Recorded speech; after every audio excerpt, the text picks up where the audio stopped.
So yung prompt niyo ma'am, napakaganda. Kaya po talaga kung gusto niyo po, kasi ang galing ng process niyo, hindi po namin din yun alam, which is i-apply ko din sa work ko, na yun po, yung prompt po ni Mami Ann, nakita ko kanina, nabasa ko, sobrang ganda, sobrang detailed, which is yun po talaga yung kailangan.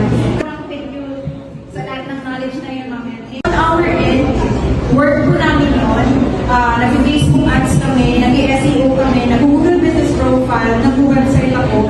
Pero yung mga binibigay nyo, parang kaya na sa akin, parang sabi nga nila, pag mag-a-attend ka ng training, kailangan unlearn and learn.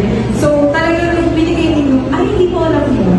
Ay, expert ka na din sa Nag-work na po talaga ako for almost 5 years na sa digital marketing. So hindi na siya bago sa akin.